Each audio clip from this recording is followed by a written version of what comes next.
Dios te bendiga mucho. Qué bueno que estamos nuevamente juntos para recibir el segundo tema de esta serie titulada Reconstruyendo las fortalezas que protegen nuestra vida. Y el tema de hoy se titula así: ¿acaso soy el indicado? Bueno, seguramente si eres sincero contigo mismo podrás corroborar esto que te comento. Cuando escuchamos que Dios nos está llamando y entendemos que Él quiere usarnos, lo primero que sucede en nuestras vidas es que entramos en shock y nuestro corazón se llena de miedo y de temor. Y en muchas ocasiones, como Isaías dijo, Señor, heme aquí, también decimos nosotros, pero le cambiamos la segunda parte del texto, envíalo a Él.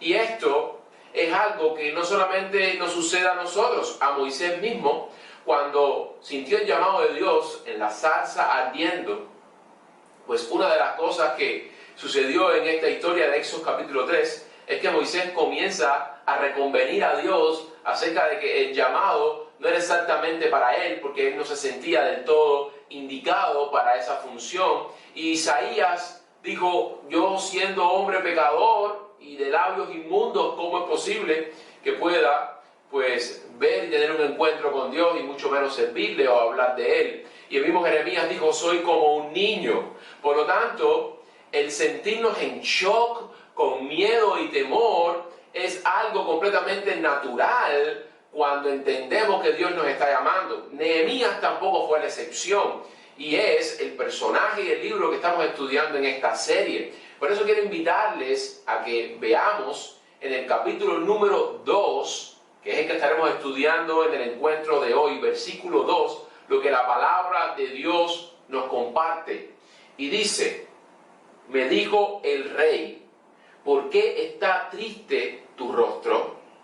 Pues no estás enfermo. No es esto, sino quebranto de corazón, Nehemías. Y el pasaje termina diciendo: entonces temí en gran manera. Nehemías en este momento tenía la oportunidad de llevar al plano material lo que por 4 meses estaba cargando en su corazón en el plano espiritual, y era la carga y el quebranto de un pueblo en destrucción y en ruinas. ¿Por qué razón Nehemías tuvo miedo? Bueno, estaba triste ante un hombre al cual él tenía que alegrar, número 1. Número 2, este hombre, el rey, tenía en su mano el poder para mantener con vida a Nehemías o simplemente matarle. El edicto del rey era suficiente, su orden era capaz de quitar o prolongar la vida a cualquiera en su reino. Pero, ¿qué sucede? Que en un momento determinado, en el tiempo correcto, en el tiempo de Dios, simplemente Nehemías no pudo callar más. Y entonces fue que expresó al rey lo que estaba sucediendo en su vida. Aún a pesar del gran miedo que sintió. Y en este miedo puedes incluir en este pasaje todo lo que entiendes tú por miedo: manos sudorosas, boca reseca, tal vez las rodillas temblando. Pero aún así hay algo que nos enseña Nehemías, y es que a juzgar por el miedo ninguno de nosotros podría servir a Dios, porque el miedo y el temor es un sentimiento que nos embarga a todos. Pero Nehemías también nos enseña que una cosa es sentir miedo y otra cosa es dejarnos gobernar por el miedo. Nehemías nos enseña que el miedo no es el verdadero problema a la hora de servir a Dios y de levantarnos por su causa. No, el verdadero problema es cuando hacemos el miedo el centro de nuestra principal atención, cuando hacemos el miedo nuestro principal enfoque, porque cuando le damos al miedo la atención en nuestras vidas, el miedo se convierte en un elemento más poderoso que Dios mismo.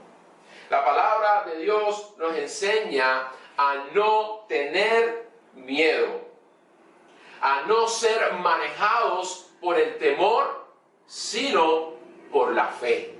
La palabra de Dios nos enseña a no tener miedo porque el Señor está contigo, a no tener miedo porque el Señor pelea tus batallas, a no tener miedo porque Él está contigo y nunca te abandona, a no tener miedo porque Él perfecciona y perfeccionará su obra en ti.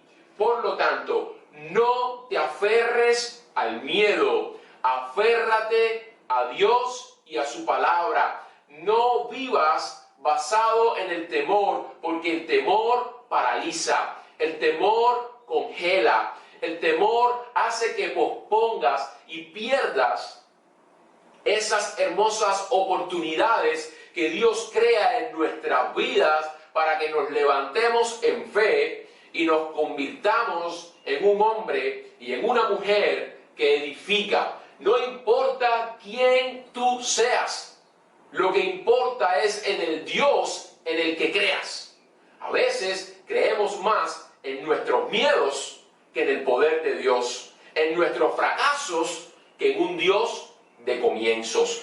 Por eso, si ahora mismo estás teniendo temor acerca de tu matrimonio y el futuro, es porque probablemente no estás poniendo tu matrimonio en las manos de Dios. Si temes por tus finanzas y por la provisión, es porque probablemente no estás creyendo en Jehová Jireh, el Dios que provee. Si tienes miedo por la seguridad de tus hijos, es porque no has entregado a tus hijos a la presencia, al altar y a los pies de Dios. La palabra de Dios nos enseña que nuestro Dios no puede ser el temor, sino la presencia del Espíritu Santo en nuestras vidas. Sí, Nehemías temió en gran manera, pero al mismo tiempo allí no se quedó, y es lo que vamos a aprender en el encuentro de hoy. 3 elementos que hicieron a Nehemías el indicado, no porque temió, sino porque continuó a pesar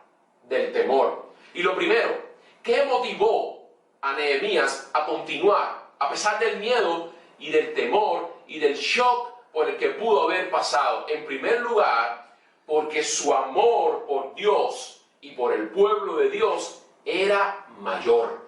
El amor por Dios y por el pueblo de Dios, por la presencia de Dios en su vida, era más que suficiente para no ahogar su fe a pesar de sus temores y de sus miedos. La palabra de Dios nos enseña en el capítulo 5 de 2 Corintios 14, la palabra dice: el amor de Dios nos constriñe, el amor de Dios nos obliga, el amor de Dios nos impulsa. Juan, el apóstol, también nos dice: en el amor no hay temor, porque el perfecto amor echa fuera todo temor. Y eso es lo que aprendemos con Nehemías. No permitió que el temor en su vida al hombre limitara a obedecer al Dios de todo poder, de toda gracia y de toda renovación. Por eso, el capítulo 2 del versículo 3, sí, temió en gran manera, pero al mismo tiempo dijo lo siguiente: para siempre viva el Rey. ¿Cómo no estará triste mi rostro cuando la ciudad, casa de los sepulcros de mis padres, está desierta y sus puertas son ruinas consumidas por el fuego?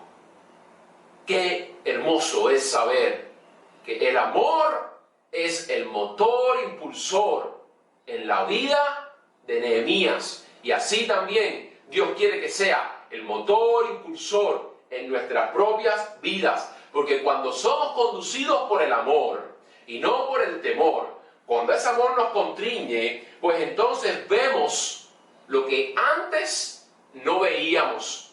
Vemos antes que llegue a nuestros oídos. Incluso damos antes que se nos pida. Y ofrecemos sin que primero se nos proponga o primero nos designen. Porque el amor de Dios es el principal motor impulsor y la fuerza más poderosa que puede mover nuestras vidas. Y el principal amor es el de Dios. Dice, de tal manera amó Dios al mundo, y por ese amor es que nosotros hemos sido salvos, y ahora es en ese amor que tenemos que caminar y vivir. El segundo elemento que aprendemos en Nehemías, que le hizo ser el indicado, no importa cuánto temor sintió, fue porque Nehemías aprendió, escucha bien, a vivir dependiendo de Dios.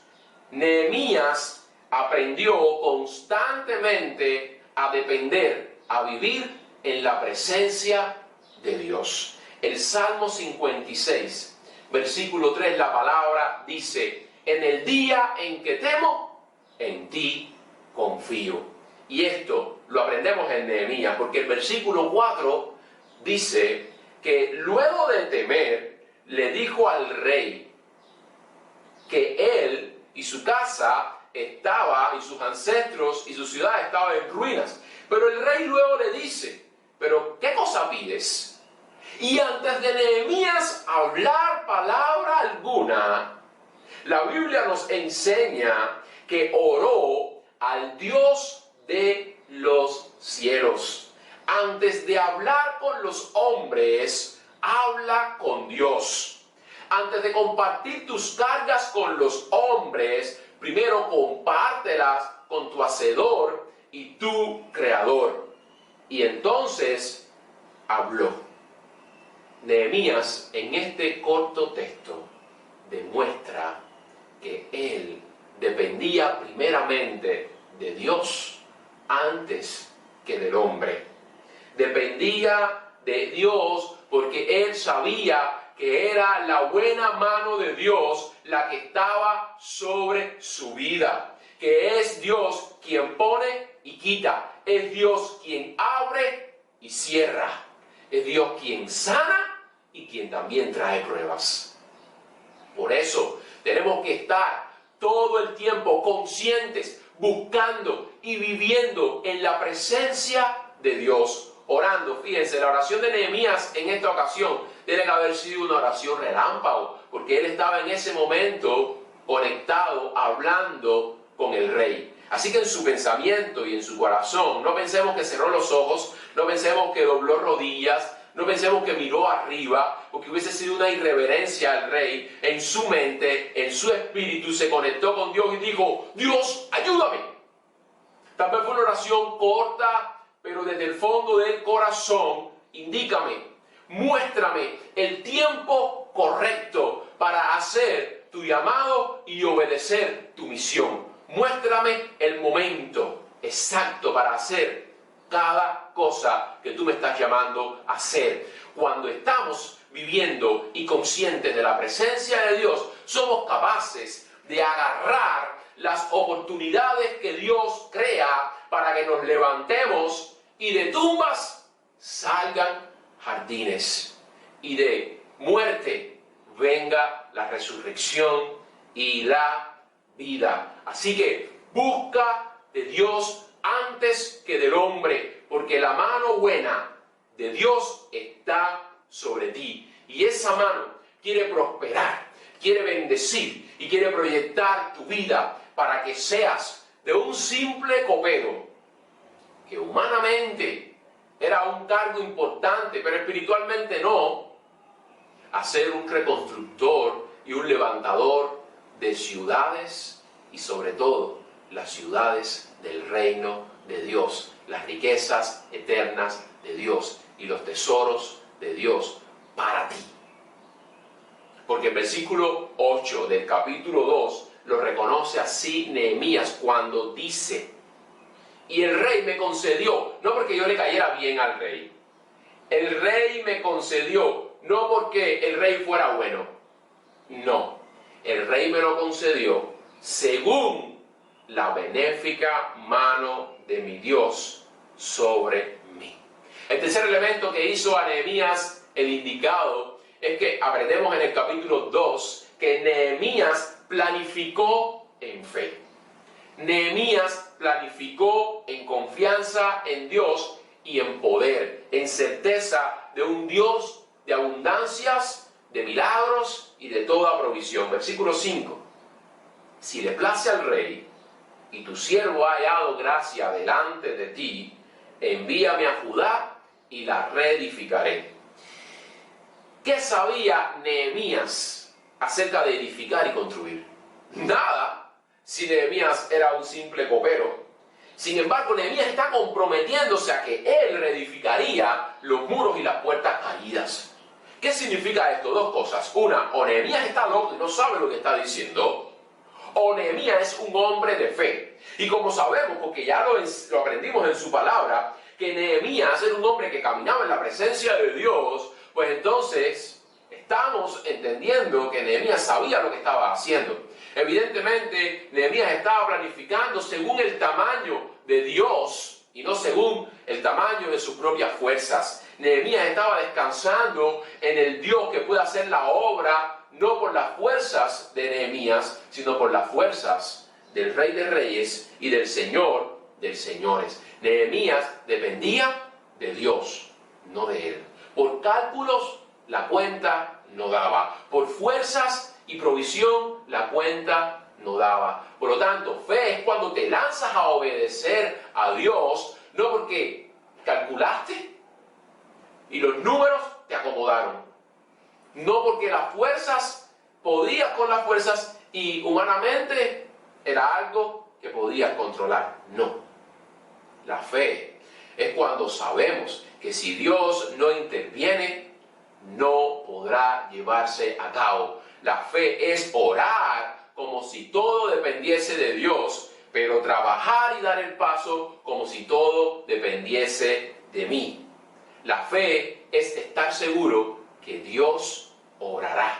La fe es confiar en que el Dios de toda promesa cumplirá lo que ha prometido. La fe es saber que Dios, dice la palabra, que llama lo que no es como si fuera. La fe es estar seguro que si Dios te ha llamado, te va a capacitar y que estará contigo haciendo la obra a través de ti para su gloria.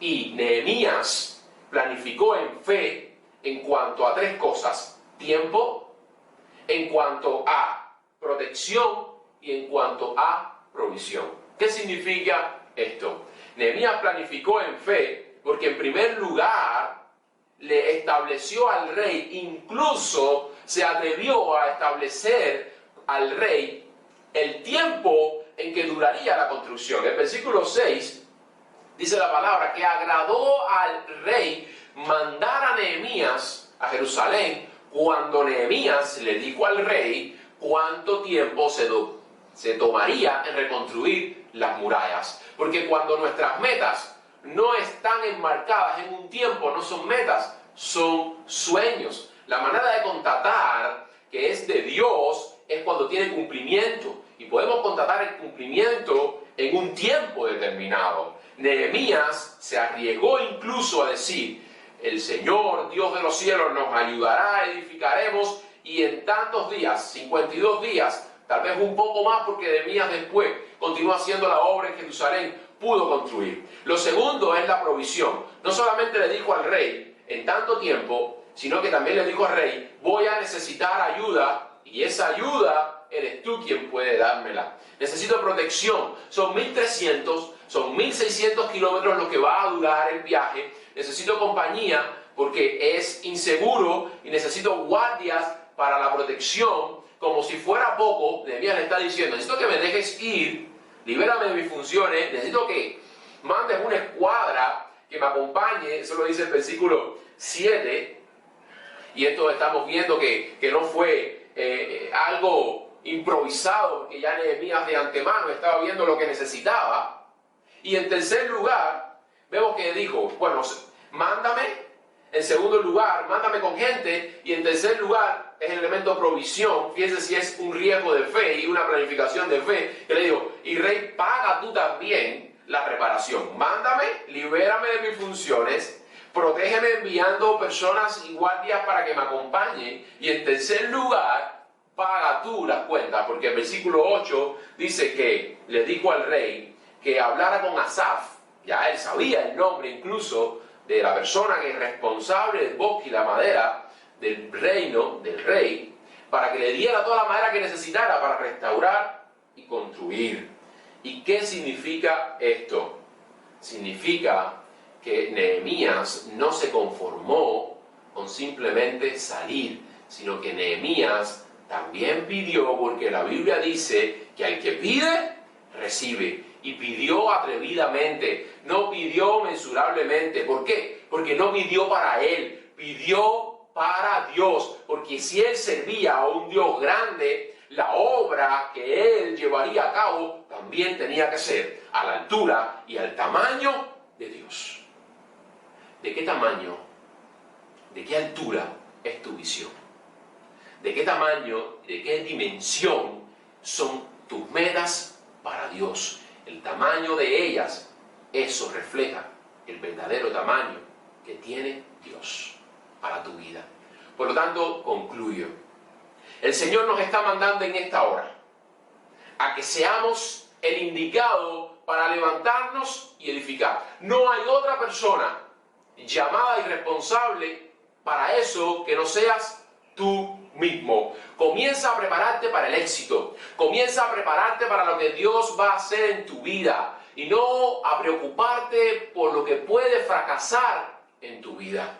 Aventúrate a la oración. Aventúrate a la dependencia a Dios. Aventúrate a amar a Dios con todas tus fuerzas, con toda tu mente y con todo tu corazón. Y aventúrate a planificar, no según tus fuerzas o tus cálculos, sino a planificar según el poder y el propósito de Dios en tu vida. Y verás cómo las murallas comienzan a levantarse, las puertas comienzan a restablecerse. ¿Por qué? Porque el amor será tu motor impulsor, la fe será tu constancia y la dependencia a Dios, tu fuente de poder. Dios te bendiga en cada proyecto en el cual Él te está inquietando que emprendas y comiences a través de este mensaje, y que tu vida grite a todos aquellos que la vean que Dios es grande. Dios te bendiga.